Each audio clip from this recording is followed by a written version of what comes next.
สวัสดีครับสวัสดีเพื่อนๆสวัสดีน้องๆทุกคนนะครับเจอกันอีกครั้งนะครับกับการใช้งานโปรแกรม AutoCAD 2019ในรูปแบบของงาน 3D นะครับผมใครที่เป็นแบบฝันก็เปิดขึ้นมานะครับบทที่4ของข้อที่11นะครับอ่ะใครติดต่อใครสนใจจะสั่งซื้อชุดวิดีโอการเรียนการสอนนะครับติดต่อสอบถามกันเข้ามาได้นะครับผมไปที่หน้าโฮมก่อนเนาะผมขออนุญาตปิดในส่วนของเลเยอร์ไปก่อนนะฮะไอเลเยอร์เทคเนี่ยแบบฝันของเพื่อนๆน้องๆไม่มีนะไม่ต้องกลัวว่าจะมีมันไม่มีนะฮะอันนี้แค่รูปแบบของการโฆษณานะครับผมไปที่ SEI ส่วนติในส่วนของ Sphere เนี่ย Mesh Sphere เนี่ยนะฮะมันมีประโยชน์มากนะเดี๋ยวจะได้ดูในแบบที่ท้ายนะฮะในเรื่องของการเปลี่ยนนะ Convert Mesh เป็น Solid นะฮะเดี๋ยวเรามาดูกันก่อนนะครับถ้าปรับนะครับในส่วนของโหมดแสดงผลเป็น Conceptual เนี่ยนะฮะเราจะเห็นนะครับคือในส่วนของ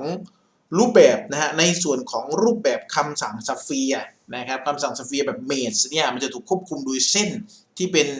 เอชของมันจริงๆนะฮะจะไม่ใช่เป็นลักษณะไอโซไลน์นะผมอธิบายไปในแบบนั้นก่อนหน้านี้นะฮะในส่วนของสเฟียร์ทั่วไปเนี่ยนะครับ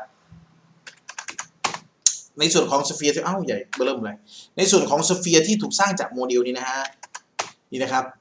ถ้าเปลี่ยนไปเป็นไวเฟรมอันนี้คือเส้นไอโซไลน์นะครับอันนี้คือเส้นไอโซไลน์นะอันนี้คือเส้นเอชของมันจริงๆนะฮะเส้นเอชตรงนี้ถ้าเรา extract edge เนี่ยเราจะได้เส้นพวกนี้เอาไปใช้งานเลยแต่กรณีของสเฟียร์นะฮะที่ถูกควบคุมโดยเส้นไอโซไลน์เนี่ยเอาไปใช้งานไม่ได้มันสามารถเปลี่ยนโหมดแสดงผลได้แค่นั้นเองยกตัวอย่างเช่นนะฮะถ้าเราขณะนี้เราเปิดในส่วนของ dynamic input อยู่นะถ้าเปิด dynamic input อยู่นะฮะลองป้อนคำสั่งนะครับ iso นะฮะมันจะมีหัวข้อ isolate อยู่เนี่ยฮะคลิกซ้าย1ครั้งนะครับโปรแกรมจะรายงานนะฮะตัวนี้คือเท่ากับ4นะ isolate เท่ากับ4สมมติว่าผมใส่8นะฮะ enter ไปนะครับลองพิมพ์ REI ย่อมาจาก region นะฮะ region นะฮะเป็นการปรับเป็นการอัปเดตมอนิเตอร์ใหม่นะฮะผมพิมพ์ RE แล้วกด enter 1ครั้งสิ่งที่เปลี่ยนจะเห็นเฉพาะสเฟียร์ที่เป็นรูปทรงของโมเดลนะฮะอันนี้ฮะนะครับสเปซบาร์พิมพ์ isolate ใหม่นะ ISO นะฮะเลือก isolate ใหม่ผมป้อนสัก20เลยนะครับพิมพ์ RE นะฮะตัวนี้เปลี่ยนนะฮะดังนั้น isolate คือเส้นที่เอามาจำลองให้เห็นรูปทรงของเส้นแต่ไม่ใช่ edge นะฮะไม่ใช่รูปแบบของ edge ไม่ใช่รูปแบบที่จะเอาไปสร้างชิ้นงานได้นะครับผมหลายคนอาจจะงงนะฮะโอเคผมดีลิทออกไปเนาะโฟกัสที่หัวข้อของ Sphere Mesh ก่อนนะครับ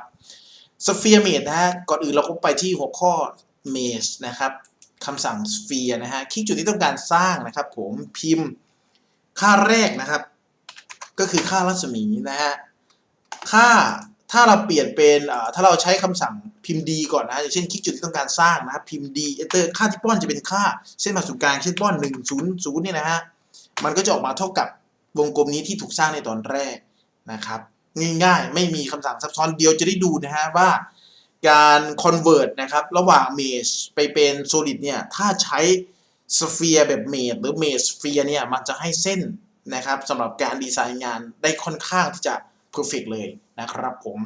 น้องๆคนไหนที่รับชมอยู่นะครับทาง Facebook หรือว่า YouTube นะติดปัญหาอะไรในการใช้งานคำสั่งพื้นฐานของรูปแบบงาน 3D ฝากคำถามในคลิปวิดีโอมาได้นะครับหรืออยากให้ผมไปรีวิวคำสั่งอะไรเอามาพูดคุยกันก็ฝากคำถามเปิดประเด็นขึ้นมาได้จากตรงนั้นนะครับผมก็ฝากกดไลค์กดแชร์กด Subscribe กันด้วยเลยกันนะครับสวัสดีครับ